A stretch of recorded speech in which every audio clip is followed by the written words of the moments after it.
Welcome to the Shoulder Strikes MMA Podcast. You are now listening to the Hot Take Hot Box. Welcome to the Shoulder Strikes MMA Podcast. You are now listening to the Hot Take Hot Box. Ladies and gentlemen, Shoulder Strikes MMA Podcast brought to you by the Hot Take Hot Box. My name is Matt McSweeney. I am joined by the Ty Capone on a beautiful, glorious Thursday afternoon here in the northeast of United States. It is hot as balls outside.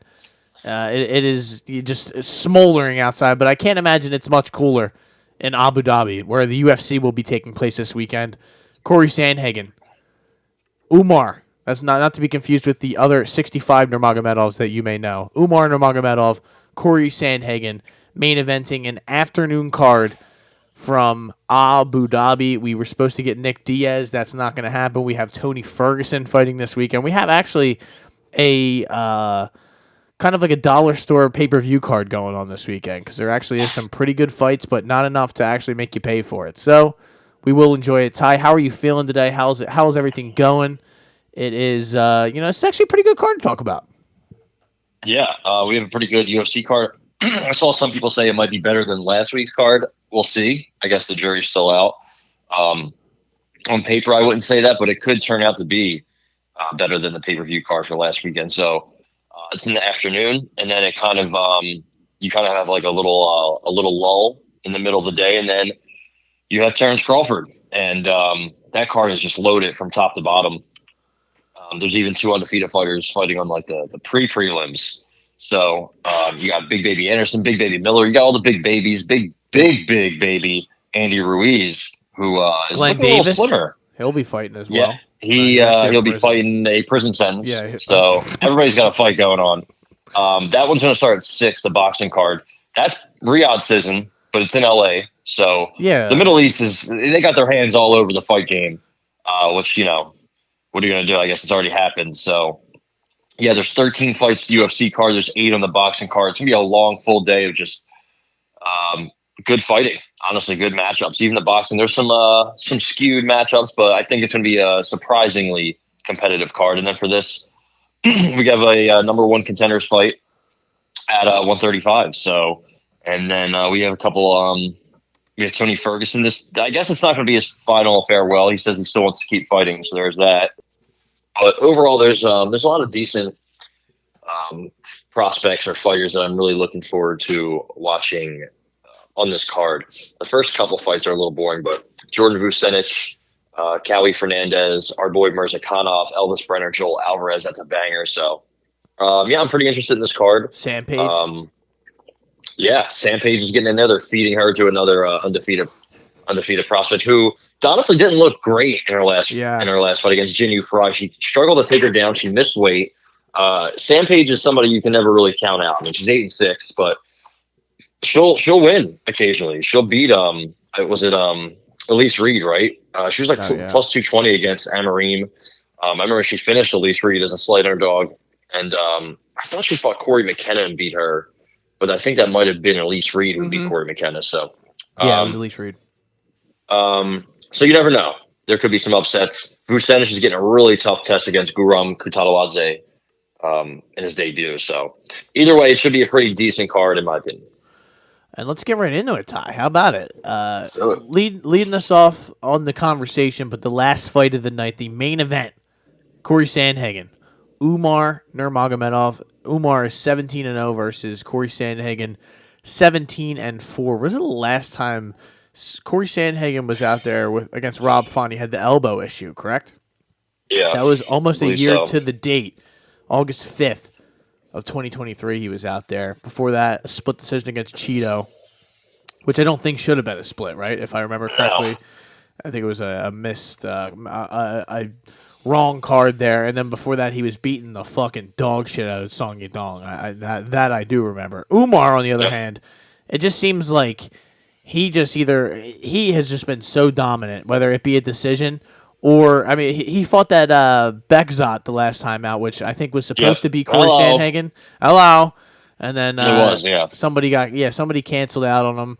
And or no, I'm sorry. I think he canceled that one because it is the same day as the Rob Font one. I think Rob Font stepped in on short notice, if I remember correctly. And then his elbow got infected. Yeah, so everybody's been fucked up. And then no one wanted to fight Umar because it was like he was trying to make his way up, so he got Bekzat, who looked okay, but still was just not on the level. But the only concern, I think, with Umar is probably the fact that he hasn't really fought the level of competition that Sandhagen has, which is, not to be expected. Sandhagen has kind of been at the top or been near the top for quite some time. The odds are tied minus 325, 350 for Umar Nurmagomedov, plus 260 almost across the board for Cory Sandhagen. Ty, I'll let you lead this one off. How do you feel about this fight?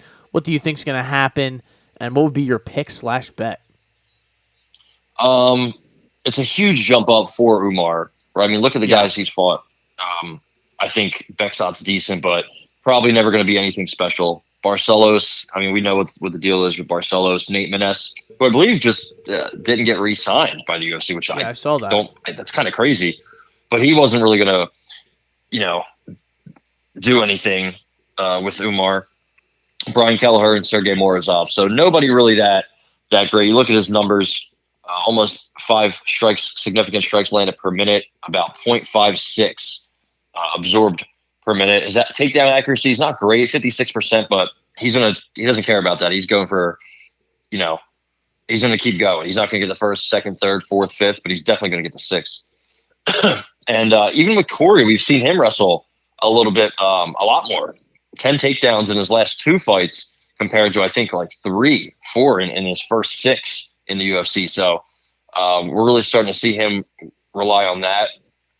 And I think that's probably going to be how this fight goes. I think Umar is probably going to take him down. It's a hometown-ish fight for him. I mean, I don't think any man named Nurmagomedov is going to lose the decision in Abu Dhabi. I'm just going to say that.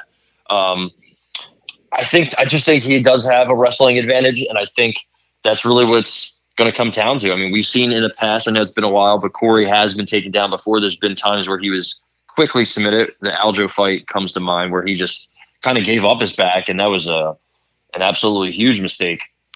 Again, his takedown defense, his wrestling in general has improved, but I think mainly his offensive wrestling has improved more so than his defensive wrestling. Not to say they both haven't, but I still think that is a weakness in this game. I still think Umar is going to be able to take advantage of that.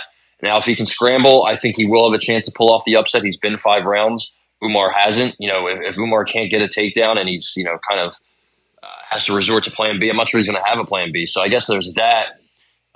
So it's probably dog or pass, but I don't really think there is anything. Maybe, I'm sure Umar's sub isn't even bettable. I'm not sure what that is. I'm going to try to look. It's plus 275 is what I'm saying. Plus 300 you can get to that. What do you think about Umar decision? That's what I had circled on here. Plus, I think he probably takes these rounds, right? He probably takes most of them, even if he doesn't win the 4th and 5th. He probably still wins the first 3, and even then, dangerous. Like he might act like at 5 rounds, like he might gas out, but he also like there's going to be too many grappling exchanges where I think he could probably like you said, catch Sandhagen. Sandhagen's only been subbed 1 time, but he hasn't really fought. I don't know if he's really fought someone as dangerous on the ground or in the grappling department as Umar, probably since Aljo. Yeah, and he has a bunch of rear naked chokes. I think that's the only submission he has. He has a Peruvian necktie when he made his debut. And Cory did give up his back just very easily to Aljo, which is wild. So maybe it's possible. I wouldn't doubt it. I'm going to really punch myself if it happens. And I was like, damn, that number was pretty fat and I didn't bet it. So I'm probably going to stay away from this. I do think Umar gets it done. I don't know. I think Cory is just here. There is a lot. He's 28. Cory's 32. Cory is a little taller, but he doesn't really have much of a reach advantage. I'm very interested to see how the striking will go. I would say Cory obviously has the advantage there, but it's going to be an interesting fight. I'll say that. We've been waiting for it for a while.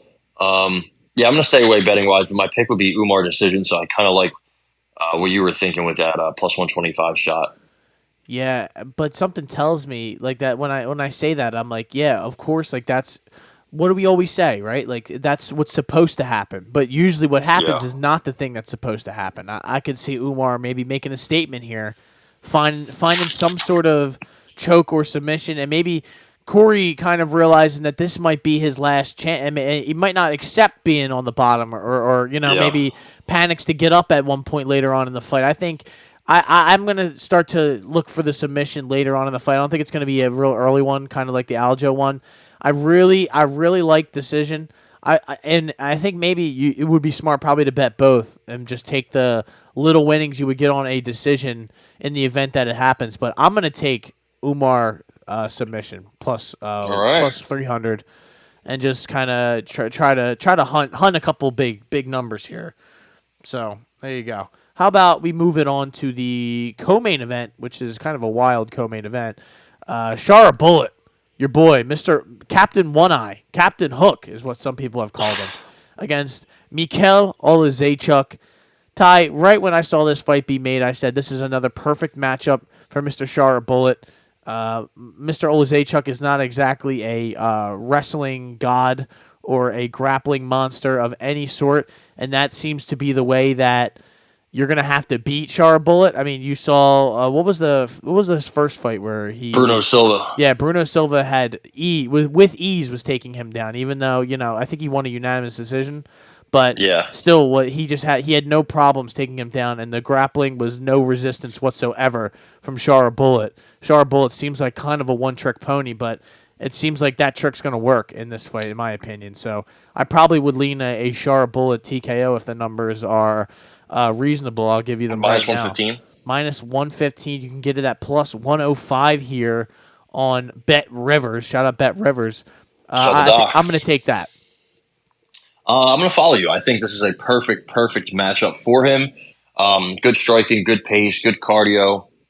Obviously, there's grappling questions, but Mikhail does not have good grappling at all. He's a good volume power boxer, but very, very weak to the body. We've seen that multiple times, and Shara loves throwing those kicks. So very aggressive from the start, too. So I think Shara gets a TKO body kick, or he just softens him up. And maybe he doesn't take him down, but if they do somehow end up on the mat, he's going to smash him from there. And either way, I mean, I just think Mikhail's a little slow. And I think I saw somebody say that he was talking to a Polish media outlet, and they asked him, what would happen with a win, or what happens if he loses or something like that. He's probably not going to get a title shot. And he said he doesn't really care. It might just be his last fight, something like that. I'm not sure how accurate that was, but that's what I heard. So that doesn't inspire a lot of confidence. And just in general, stylistically, it's just not a good matchup. I mean, he's going to have to get inside on him, which is possible. I mean, we haven't seen much from Shara Bullet, the two guys he's fought. I think he had also a stylistic advantage over, especially the last guy, Mr. Nuclear Hot Piss. So,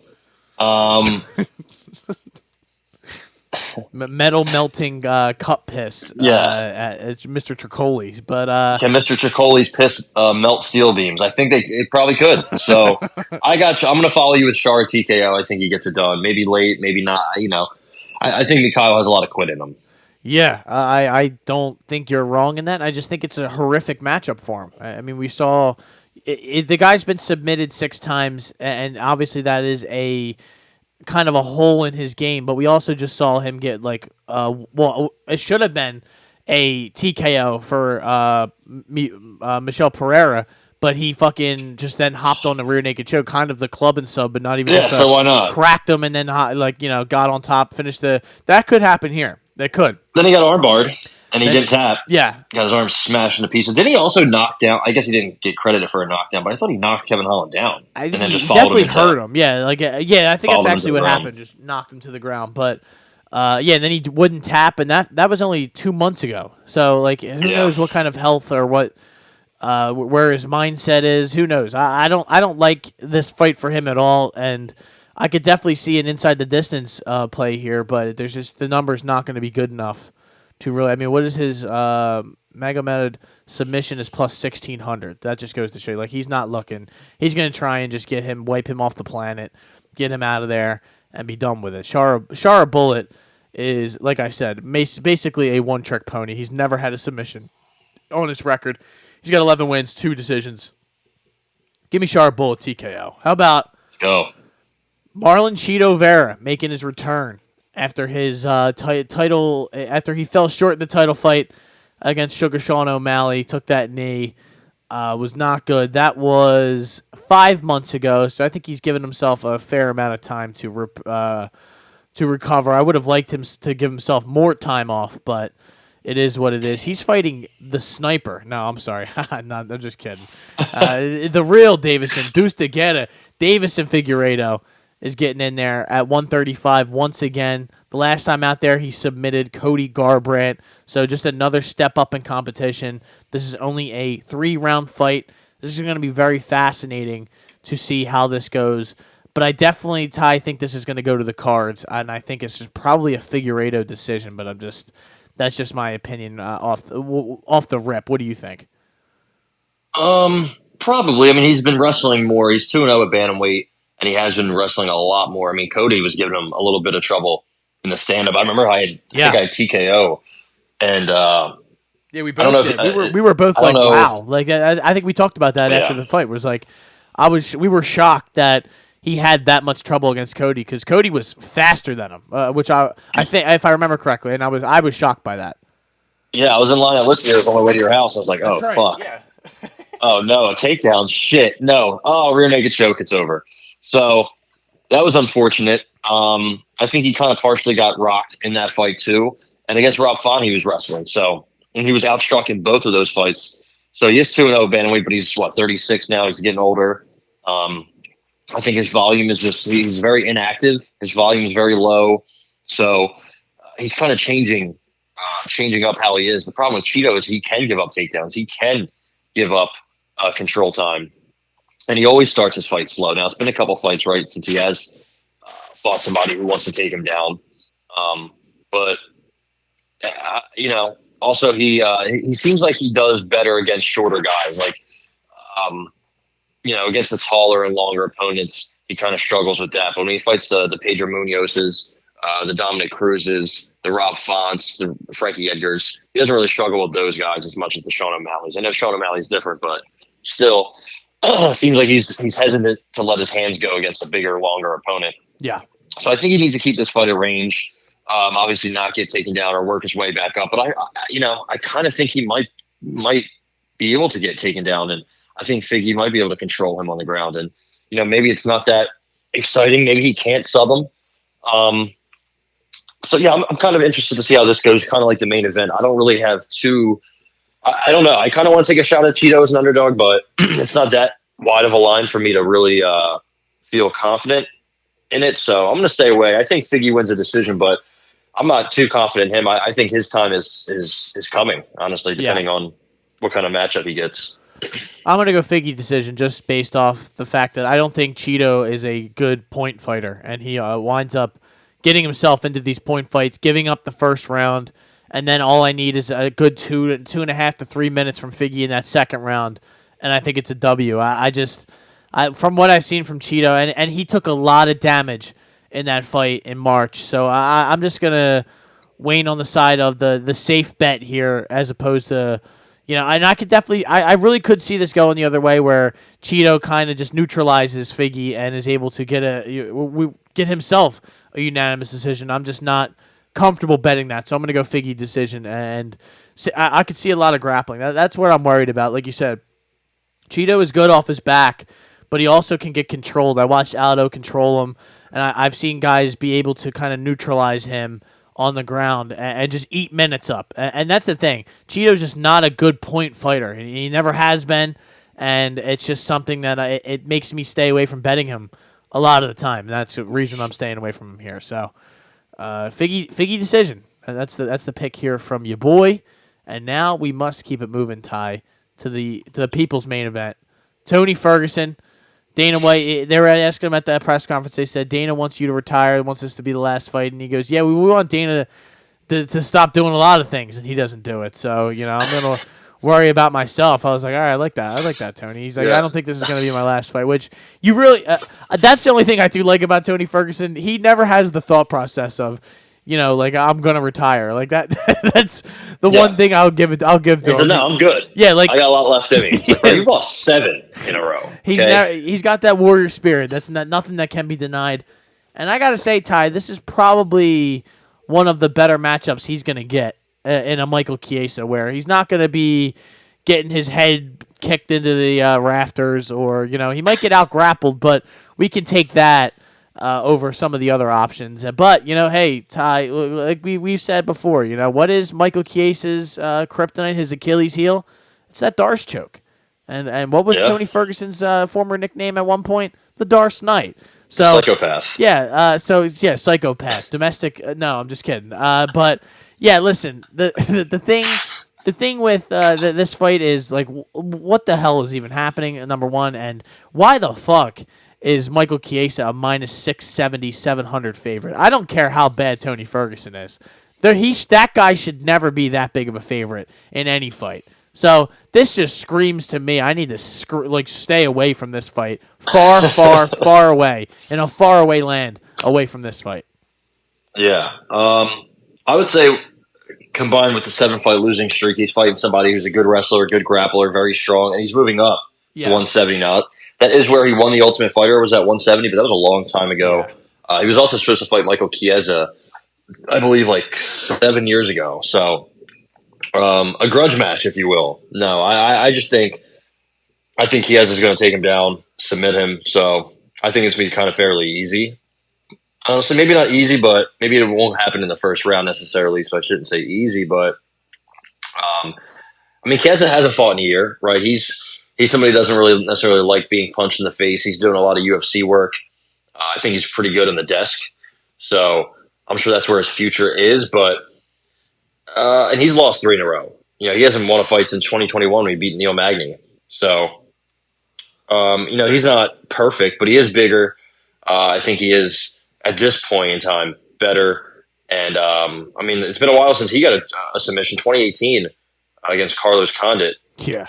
But either way, man, I think this is tailor-made for him. It's it's kind of reminds me when he fought Diego Sanchez. Michael Chiesa, he beat the shit out of Diego Sanchez, took him down a bunch of times. Didn't submit him, but it was easy work. So I'm going to go with the submission plus 125. It's close. That or some decision. They're both. I could see going either way, but I'm going to go Chiesa sub. Chiesa sub is plus 135. So we will put that Ferguson just got subbed by Bobby Green, who shouldn't be subbing anybody. I know that's not MMA math isn't perfect, but that was a really bad sign. And I think he got put to sleep in that arm triangle. So yeah. If King Green's putting you to sleep, it's that is not a good sign, Ty. And I really not great. Everything inside me wants to bet Tony Ferguson money line or Tony Ferguson submission plus 1,200. That is quite a number that you can get here for a guy who has 9 submissions on his record. But like you said, he has 7 straight losses, and he's been submitted in 2 of them. He's been knocked out in 2 of them. A couple of decisions on here. It's absolutely insane that he went the distance with some of these people, with like Charles Oliveira and Beneil Dariush, who like broke his arm, but then they just kept going. Paddy Pimblett couldn't finish him, which was wild, but then he was able to finish King Green in the first round. Like, MMA is weird. It is a weird sport to try and calculate what's going on here. I will take submission, but I will not take it on the board. I can't waste a unit throwing that away. I'm going to be so mad at myself if it does happen, and I'll actually just be happy for him that he's finally on the winning side of things. But I can't do that here. I really can't. I can't waste my money like that. But how about Mackenzie Dern getting back in there? Here we go. Is Tricoli going to be around? That's what everyone's asking. She's fighting in the corner. She's fighting. It's gonna be hot in that corner. Lupi Godinez. Hopefully they don't have any metal cups laying around over in the corner of Mackenzie Dern. But Lupi is a underdog, slight underdog here at minus 105 plus 100 to Mackenzie Dern's minus 118, minus 115. Ty, this is an interesting line. This seems like a good matchup for Mackenzie, but I'm not exactly sure. She's the bigger girl. She'll probably at least be able to get inside on a takedown much easier than she would be some of these other girls. But Lupi is tough, and she has shown success, but she did just lose to Avirna Jandiroba, where she was pretty much controlled the whole time. Won a split decision against Tabitha Ritchie. Not exactly a who's who of names on Loopy. So Yeah. this is a big step up in competition. And Mackenzie Dern, she's kind of like the ultimate, wild card where you don't really know what version of her is going to show up or what, how is she going to perform, but she's fought Amanda Lemos, Jessica Andrade, Yan Xiaonan. Like she has fought some serious fighters, even Marina Rodriguez. Yeah, Nina Nunes. I know you said she was going to be the next GOAT, but yeah, Ty, what do you think here? Do you have any lean here? How about when Mackenzie? I bet on Angela Hill, and Mackenzie came out from the gates just throwing hands like Mike Tyson. I was like, oh, okay, dude, this is what we're doing post divorce. We're just gonna absolutely, boot tennis this girl, and then the next two she gets absolutely smoked, steamrolled. But those are kind of bad matchups.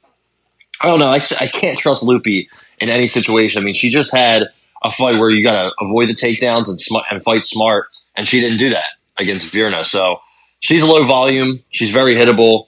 I don't think Loopy's good. I don't know how really good Mackenzie Dern is, but I think she has more power, probably more activity, even though she doesn't sometimes throw. At least she tries a little bit. Yeah. I think she has much more upside than Loopy. I'm going to go Mackenzie Dern. Is it a pick'em? It's like minus 115. You can get to that. I'm going to go Mackenzie Dern money line. I just think she's going to do enough to win. I could see a sub. I could see maybe she just outstrikes her. Maybe Loopy quits via strikes, or a decision. I could see pretty much any win equity here for Mackenzie Dern. So I'm just going to go money line. I think she gets it done. I don't see a world where Loopy could just get takedowns and control time, but you're really playing a dangerous game in that.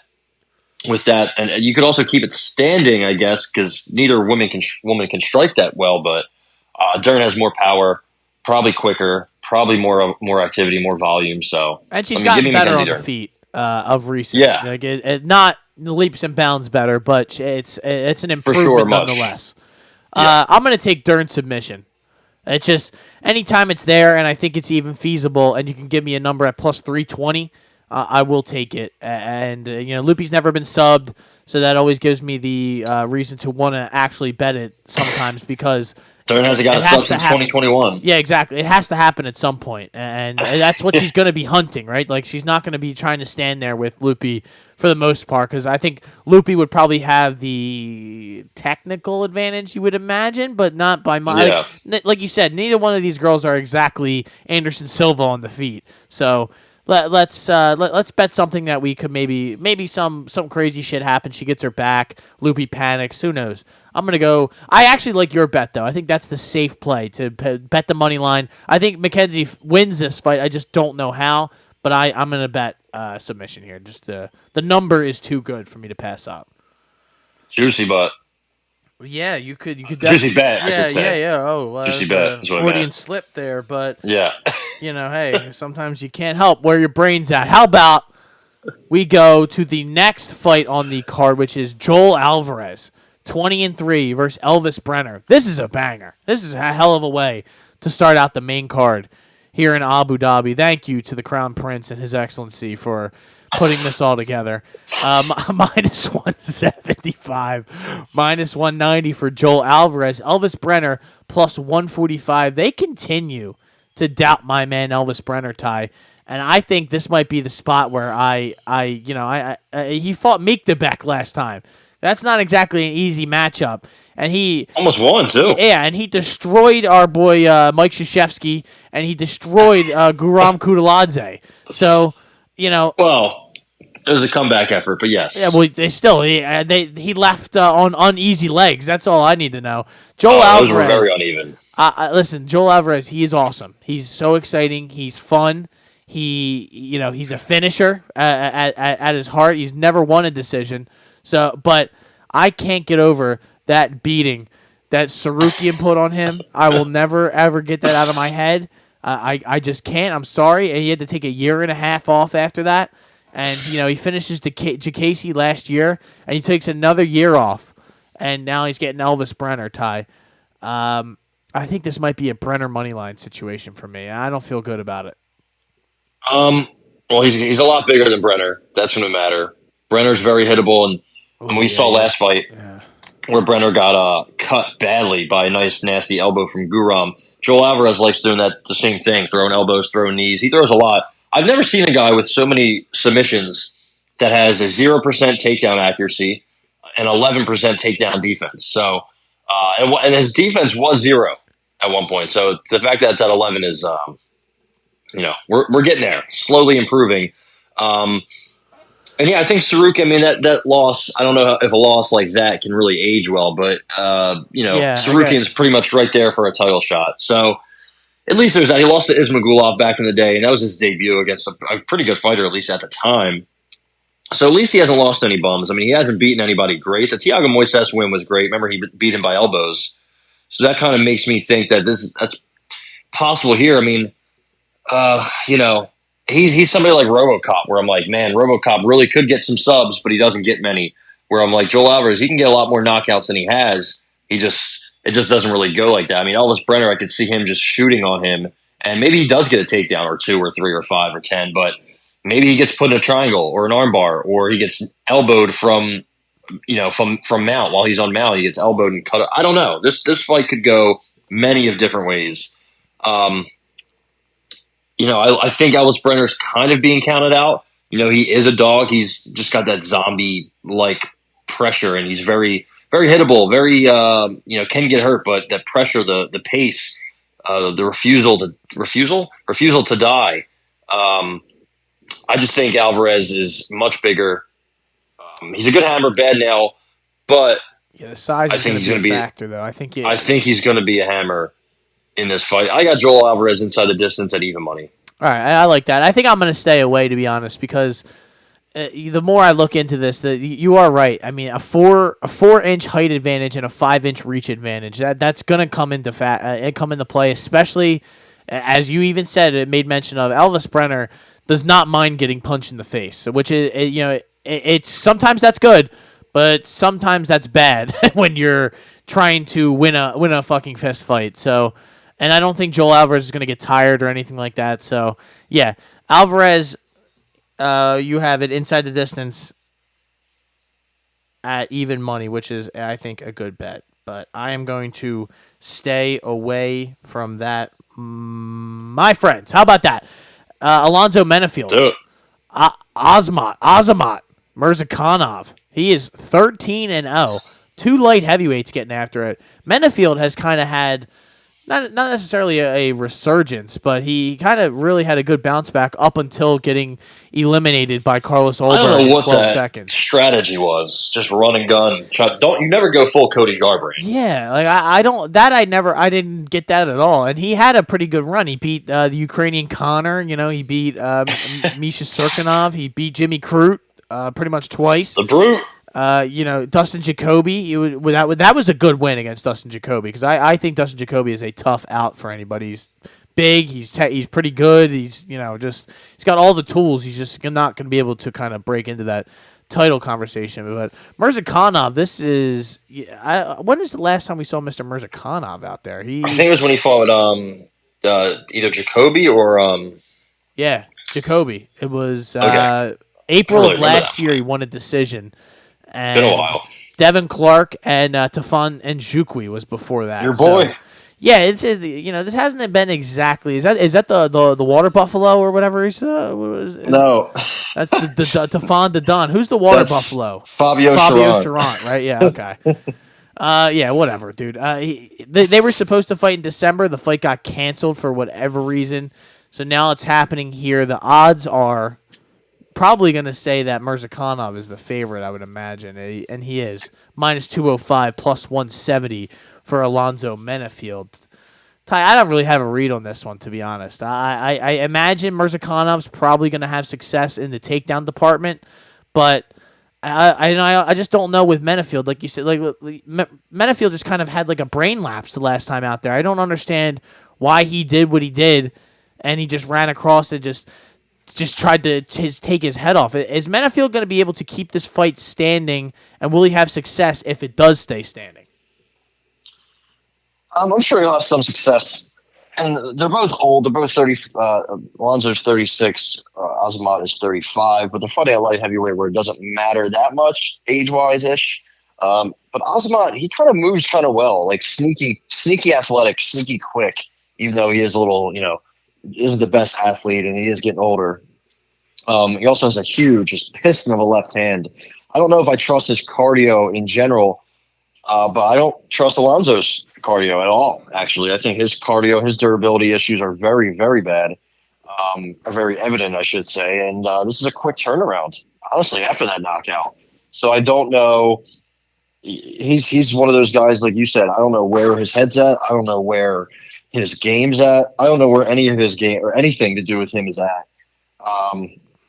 It's been a while. It's been a long time since we've seen Azamat. So I think I'm going to stay away, even though I kind of do want to take Azamat inside the distance or TKO. But who knows? Who knows what could happen? Maybe, maybe you lean to the under, but maybe this goes 15 minutes. I don't know. My pick is Azamat by knockout of some sort. I think Menifield's durability is really starting to wane, and his cardio is not getting better. So give me Azamat, long layoff, 13-0. Let's keep that undefeated record. So your official pick is Azamat by what? This is Azamat by TKO. By TKO plus 140. Hello, Nurmagomedov. You know, it's funny when I have to write these names down. None of them are ever just easy. It's never just like Brown or Johnson or anything like that. It's Nurmagomedov. And there's always just, I'm always spelling it wrong, and I'm trying to spell it right. But that's plus 140 for Nurmagomedov. I have nothing because I just don't want anything. Like you just made mention of, I don't trust either one of these guys to do whatever it is that I'm trying to bet on them to do. So I am going to stay away. Muhammad Yahya. I know you have said this guy, the UAE Warrior. So he's going to have all the people behind him. Everyone's going to be fired up. The last time out there, he lost to Trevor Peek. That's not a good look. Yep. Especially by decision. That's pretty wild. That's actually the night that Trevor Peek, that was one of the best performances I've seen him have because he didn't fight like a psychopath, right?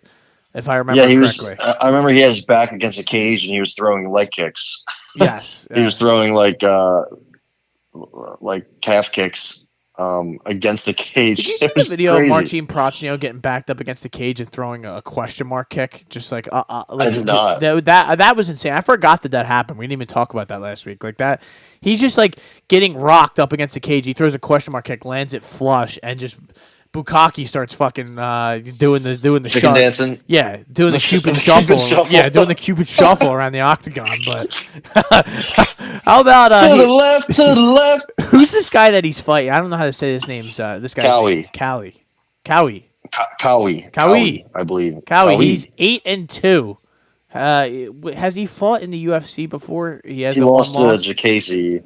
Oh, that's right. That was kind of a while ago. To I don't really remember that fight much. I mean, there was 36 combined significant strikes landed. Yeah, Jacasey's fights always suck. I don't know how he's still in the UFC, to be honest. I hope they're not paying him that much money, but I have no odds for that. Oh, there they go. Wow, he is a big favorite here. Cowie is. He's minus 380.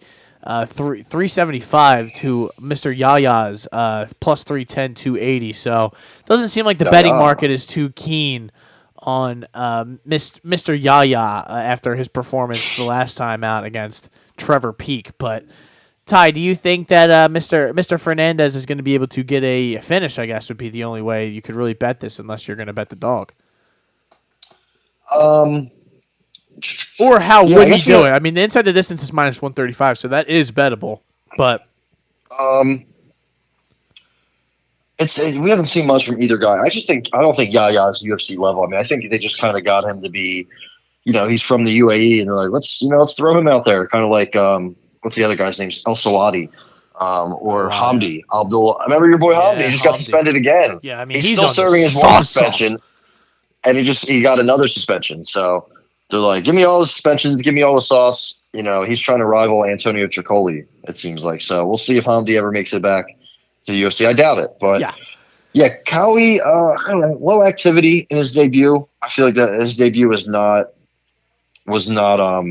really who he is as a fighter. I remember he fought on, I believe it was the Contender Series, was it not? I thought it was. It looks like it might not have been. No, he was I swear he was. I thought too, but so crazy. But he trains at Nova União, has good leg kicks, has a black belt.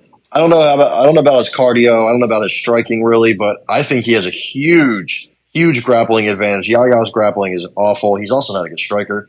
I'm going Fernandez sub, if that's even a playable play on the market. I think he gets it done. But I just think he has a huge grappling advantage, and as long as he uses it, it's gonna be easy work. Fernandez sub is plus 300. That is a great number for what we are going to take. I will take it with you as well. I love that bet. I think Yaya stinks, so I was just going to try and figure out something to bet against him, and my dog is trying to get out of the room right now, and she keeps headbutting the door, so I will have to open that for her in a second. You have to bet. Does that mean an underdog play? Underdog play, baby? Is that the underdog play, Sam? Nah, no reaction. All right, no, I don't think so. Nope. All right. Okay. How about Shamil Gaziev, I believe is how we said. The last time out, Mr. Gaziev embarrassed himself against Jairzinho Rosenstruck and was huffing and puffing his hippopotamus ass around the octagon. He had nothing left. He was getting his face jabbed off. That was one of the worst bets I've ever made, to be honest. That I should have known that guy had absolutely no chance to win that fight. He's fighting Lord Kong. Wow. It's good to see Lord Kong getting back in there. Mr. Lord Kong, Don'Tale Mays, who I believe we'll have to ask Snoop Dogg if he is allowed to come to the gang fight or not. We're not sure. But odds-wise, it is a minus two. Wow, these are all over the place. 250, 235, 240 for Mr. Gaziev. Lord Kong is plus 210, Ty. This seems easy. I'm betting Gaziev, probably by TKO, but I mean the submission is kind of in there as an option as well. So I don't know if this is even going to be bettable.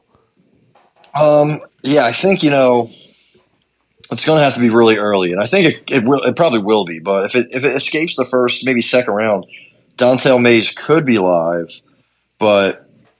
Let's see what he's done. I mean, yeah, he mainly has knockouts. He has a couple subs. Remember, he subbed Greg Velasco in the Contender Series. Who could forget? Yeah. This is a gross fight. I think Gaziev smokes him in the first. Yeah. I think probably that's what I would take is Gaziev round one. I don't know how else. Wow, that's actually I want to lean plus 300. I want to lean knockout like TKO over sub. I think he takes him down. And what he does from there, I don't know, because Don'Tale Mays could be subbed, he could be TKO'd. I mean, his takedown defense is 60%. He's big, but he's slow. And if you get him on his back, I don't think he really knows what he's doing. So you could ground and pound him. You could just easily put in the rear naked choke without any hooks.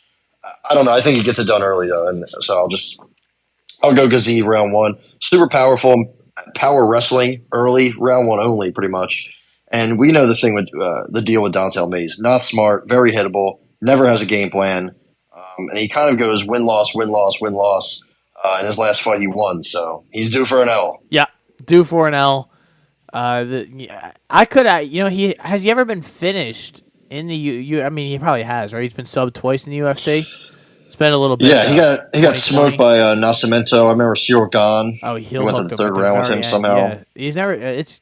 Hasn't been any round one finishes though. Alan Crowder beat the shit out of Don'Tale Mays, so that's always good. Yeah, friend of the program. Lord Kong. So that's probably after that fight is when he was not allowed at the gang fight anymore. That's unfortunate. Probably not. Yeah, I don't feel great about this one just because I don't trust Gaziev and I don't trust Lord Kong to not maybe put up a fight a little bit here, maybe extend this to round two. But I think Gaziev round one plus 300. I think Gaziev is also gonna have a little bit of a chip on his shoulder after the last time out because he was kind of embarrassed by the way that went, and he's potato chip, if you will. Yeah, undefeated. Yeah, he doesn't have trouble eating potato chips. He's plenty big, but let's go. We'll both go Gaziev round one. How about that? Let's go. So now we got, where are we on this? I can't wait to get to the Tululan fight, but how about Guram Kudaladze versus your boy Jordan the Tat Man Vucenic? Sure. The Epidemic, man. 13-2, making I think it's his Vucenic. UFC debut. I think he came from Cage Warriors, correct? Cage Warriors. This is quite a first-time matchup against Guram. Guram was, the talk of the town there for a little bit. And now, Mr. Vucenic is a plus 185 underdog to Guram's minus 232.25. Guram is almost unbettable for me, Ty. I never know what you're gonna get when he shows up. I mean, the Elvis Brenner fight, he was just getting pinged on the whole time, and I think he was like a minus like 405. He was a big time favorite. I'm gonna try to see if I can Minus pull it up. 670. There you go. See, like that's insane. And he was probably even more than that live when Yeah. before that. Yeah, because he was winning, finish. right? Like it's Yeah. there's just no excuse for that. So it's So like he cut him, and Brenner's hair was all red, and you're like, is that how it is, or is it dyed? No, what's going on with that? and he was supposed to fight Al Zawadi, but that didn't happen. So I guess Al Zawadi got pulled out. Smart man. Yeah, he's lucky. And he lost to Ismagulov. That was a close fight. Very. That went back and forth. The Gamrot fight was close as well. So it's like he's you never know what version of him is going to show up, what you're going to get. I don't know much about this Vucenic guy though. So do you have any? You got any inside info? Have you talked to him this week? I've not talked. He hasn't returned my calls yet. That's a shame. But he is pretty good. I mean, his last couple fights have kind of been low level competition. So he's got 4 submissions in a row, 3 in the second round, 1 in the first. He has very good, strong jiu-jitsu, strong grappling. He did lose his last time he fought somebody good was Paul Hughes, who he has a win over. Paul Hughes is the big prospect from Cage Warriors that went to, I think, Bellator. And he beat Bobby King. Not Bobby King Green, but just Bobby King. Okay. Not to be related. He beat him in his debut. He's very solid. He also has a win over Morgan Charriere in Cage Warriors, a split decision. So I think he's really good. The problem is when he fights up in competition, very close fights, he's not able to finish some of these guys. So I want to take him to spoil the party here, but I don't know. I don't know if this is really his time to get his first UFC win. Guram is a tough out.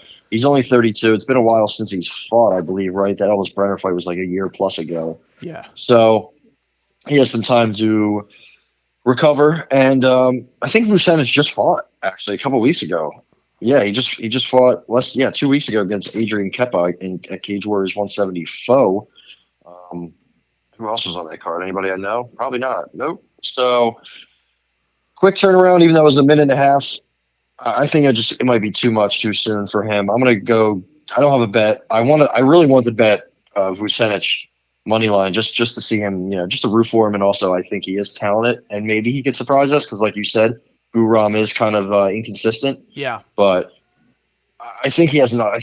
He's probably the better striker. He might even be the better grappler too. So I'm gonna go with my pick is gonna be Guram by decision, but no bet. No bet. I'm with you on that. No bet. I would lean more towards the Vucenic money line just because, like I labeled, I just don't trust Guram, but not really a bet. Again, I just think it's a tough ask. Like you said, fought 2 weeks ago, making his UFC debut in Abu Dhabi against a guy who has fought some of the upper level of competition in the 155 division. No, thank you. How about Victoria Dudikova against Sam Hughes? This is the people's main event, ladies and gentlemen. Victoria Dudikova is 8-0. Ty has said this is the next she's the next Ronda Rousey. I was like, oh wow, I didn't know you had that high of thoughts on her. He goes, dude, she's the real deal. I was like, oh, okay, all right, my bad. Yep. No, don't worry about that. Estela Nunez's elbow popped out, right? That was the one. I think she tried to catch herself on the ground. Is that how that happened? Right? Like she was getting taken down. That arm snapped in half. That was wild. Shout out to our girl Stella. Yeah, that's hopefully things are going well there. Minus 170 to Sam Page's plus 142, 135. That's concerning in itself because if she's really as good as 8-0 or whatever, she should be a much bigger favorite than minus 170 to Sam Page, who is a 3-5 UFC record, but she has fought some okay good talent in her rise to even Atisha Pennington. She has on her list. Luma Buname, Luana Pinheiro, Piera Rodriguez, but she actually has she actually has fought some good talent, and it seems like whoever is the up and coming, she's fought a bunch of undefeated, Jacqueline Amorim. She fought Yasmin Yurgi off of her 22nd loss, and she was able to get that back, but she's not and it's not easily finished necessarily. I mean, she's got one TKO loss, one submission loss, 4 decision losses. So, Ty, Do you trust Dudakova here, and is it even worth betting, or is this like a stay away spot? No, I don't trust her really at all. Let me go to this fight. I just remember when she fought Jin Yu Frey, she did get a knockdown, but she couldn't take her down, and she actually got taken down. I thought that was kind of worrisome. She did miss weight, and she clearly won the fight, but I just did not think it was a great showing against somebody who was pretty much tailor made for her to run over. Yeah, and I think Sam Hughes has a little bit more left in her tank than Jin Yu Frey. I think she has more in her arsenal than Jin Yu Frey, but even then, Sam Page is not really. She's kind of just there, ready to coast to a decision, but she can pull off the upset from time to time. We haven't seen much from Dudakova. I mean, she missed weight in her last fight. The Estela Nunes fight went 34 seconds, and her Contender Series fight was against Maria Silva. Not that Maria Silva, but the other Maria Silva, who is now in KSW. Has a 3-fight winning streak since that fight, but I don't know how good she is, really. So a lot remains to be seen here. It was a good thing Dudakova didn't fight Melissa Gatter, because I do not think she would have won that fight. So, yeah, I'm going to stay away, but I got Dudakova probably by decision. I think she outstrikes her. She outpaces her. She probably wins the grappling exchanges maybe, but who knows, right? Who knows, honestly. They're similar in size, and I think it's going to be maybe not close, but it's going to be one of those it's going to be a fight. I think it is worth taking a shot on Sam Hughes on this, because I just think if Dudakova is being overvalued, but they don't trust her enough that, like she said, like I said earlier, she should be a minus 250, 260, against Sam Hughes, and she's not. There's a reason for that. They don't really trust her either. I just don't trust Sam Hughes enough to put money on her, and that's the big issue here. Probably in my private life might be a Sam Hughes moneyline bet day, but on the card I cannot do it. How about the next one? We got Rolando Bedoya, 14-3, 0-2 in the UFC, I believe. Not a good start to the affairs here. Losing to Kenon Song, losing to Chaos Williams. Opening up against Chaos Williams is a wild UFC debut as well. Like you said, yeah, you're right. They were close. He didn't get finished in either one of those fights. He's fighting your boy, Jai Herbert. What's his nickname? The Black Country Banger. There you go. What a nickname that is. And unfortunately for Jai Herbert, the only thing I'll always remember him for, two different things. One, being him getting destroyed by Ilya Topuria. All right? After almost destroying him. Yes. And then the other one will be when I believe he was fighting Francisco Trinaldo, when he was getting the dog shit beat out of him. And I believe Dan Hardy is yelling, "Stop the fight! Stop the fight!" And screaming at Herb Dean. I don't even know if that's what it is, but that's what I remember and believe that is what led to that. So the Black Country Banger is kind of really an up and down fighter. Loss, draw, win, loss, loss. It's kind of been all over the place. Where is this fight taking place? This is at 55? Yeah. No, I think it's at 55. Yeah, it is at 55. Yeah, it is at, so he's dropping down. Bedoya is. Oh, that's questionable. Which might be good. Might be good for him. Yeah, you never know. He was surviving against them other guys, but I mean, Jai's a big 55er, but Bedoya coming down, it's probably a good matchup for him. He is 2 inches bigger than him and an 1.5 inch reach. Or they have his reach at 75.2, so maybe a little bit more than that. That's weird. I haven't seen that the whole time of doing this podcast. Fucking bizarre, but. I don't know. I really don't know here, Ty. I think I actually didn't even read the odds. We have minus 135 to plus 120 for Rolando Bedoya. I would lean Bedoya here, but I don't know if I can bet it because I just don't trust Bedoya. I don't like betting guys going down in weight. I don't know how they're going to act. I don't know how their body's going to react. So I'm going to stay away. He is 27, so I feel like moving up or down in weight is good for him, especially moving down. I don't think you can move down. He's 36? 36, yeah. I don't think you can move down when you're young or when you're older. So I don't think Bedoya has much power. We'll see how much he'll have at 155 because it doesn't take much with Jai Herbert. I mean, he's been knocked unconscious many times. Herbert's pretty much just a one-dimensional striker with KO power, clean striking, but has low volume issues, has durability concerns. Bedoya doesn't really have that power, but Very good activity, very good pace, very good pressure.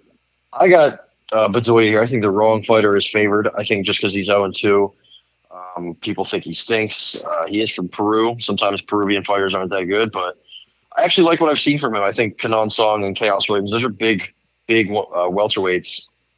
And they were both, somewhat close. He outstruck both of them. So, it's not all about volume, but I think he's going to get it done here. As long as he doesn't get knocked out, because Jai Herbert can hurt anybody. If he almost knocked out Ilia Topuria, he can almost knock out anybody. And that head kick was nuts. And that the whole round was his. So give me Bedoya money line. I want to take KO just because, but I will stay away from that. I'm with you. Bedoya money line plus 120. I agree. When you said that the wrong guy's favored here, I thought the same thing because Jai Herbert just has never impressed me. Even though he did rock Ilia Topuria in that fight, so that's got to be worth something. But then again, he got literally put into the shadow realm 5 minutes later. So that also has to be worth something as well. And Rolando Bedoya survived against some tough fighters. I'm going to give him the benefit of the doubt that he's had 2 bad matchups. Maybe this is a good matchup for him. We'll see. And I think the number's right. This actually kind of just seems like maybe if Jai Herbert was plus 130, 140, I'd probably be like, I'm just going to bet Jai Herbert. This is kind of a dog or pass situation. So, Ty, this is the final fight of the night. The first fight that we are all going to view on Saturday afternoon around 12 o'clock Eastern time. Maybe 5 o'clock over in the UK. Over in the UK. Plus 180 for Mr. Dennis Talulin. Wow. Good to see you back in there, Dennis. One more time. One for the road. One more, baby. We got one more left in me. Vince Carter style. He's fighting Cedricus Dumas. The last couple times out for Mr. Dennis have not been great. He was knocked out. And then he was subbed. Jung Young Park, RoboCop, and Christian Leroy Duncan all dispatched. Some tough opponents, I'll say. He did. That's a tough run. He did finish Jamie Pickett. He beat the brakes out of Jamie Pickett. So, but that's pretty much it. And I think listen, Cedricus isn't the greatest fighter ever, but I think he's going to be able to get him out of here, man. He has to. He has to be able to get him out of there. And maybe he won't be on his game though. He won't be able to toke up the ganj. Yeah. He won't be able to get lit, get blitzed. I don't know. You never know. But he's coming off of a loss against Ruzaboyev where he probably got punched in the back of the head like 35 times. And it was it was kind of a rough turn of events. He survived against Abu Zayatar. He beat him by decision, and he also beat Cody Brundage in one of the sadder performances that I've ever seen from a fighter. That was so bad. And Cody Brundage. But before that, he got guillotined by Josh Frem, the Big Yins. Don't call me that no more, though. Sorry, Mr. Big Yins. I'm gonna have to go Cedricus here, and I think this is. I can't let a Dennis Talulin fight go by without betting him to get finished. That's fair. Yeah. And I don't think a submission's only plus 330. The TKO is plus 300. Inside the distance is plus 130. That might just be the safe bet. Yeah, I don't think I have to bet something here. Yeah. To start the card off. Of every bet on the line, 1 unit, the fate of the universe on the line. The Martians have the death beam pointed at Earth. You better hit this bet, Matt. I want Talulin. Give me Dennis Talulin TKO. No way. You're on crack. There's no way you're actually doing this. You said the same thing last week about Molly McCann, and I was right. Well, give me Dennis Talulin. I got Dennis Talulin TKO.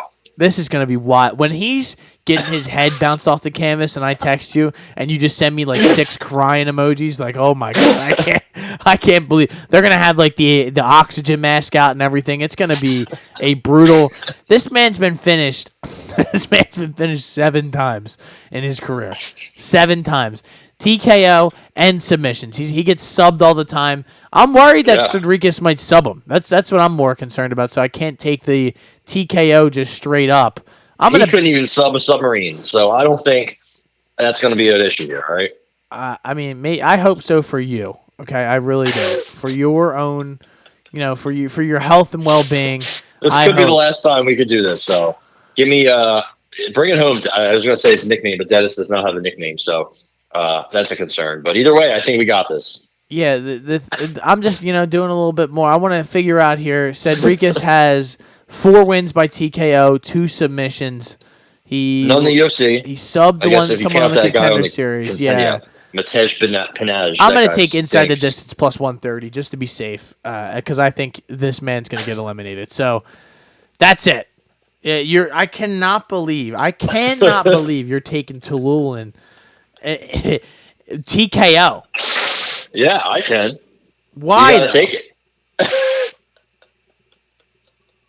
He has 9 of them. He beat the shit out of Jamie Pickett with some knees. I think it was Christian Leroy Duncan. He was having some success. Probably not much, but he had a little bit. There you go. It's just like last week, very anti-Molly McCann bet. This is a very anti-Cedric Dumas bet. He beats women. We bet against that. Let's go. Plus 350. I don't endorse what he does, but I just hope that he makes me some money. There you go, ladies and gentlemen. That is UFC Abu Dhabi. We do have a Terence Crawford fight card this weekend, though, Ty. I know you are very excited to see the pound-for-pound best on the planet get back in there.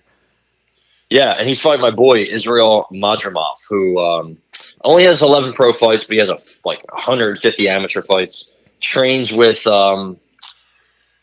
who's he train with? I think he trains with Bivol. I know they text each other. They talk to each other a lot. Hello, brother. Hello, brother. He trains with a lot of those Uzbeks that are on the rise. This is just obviously.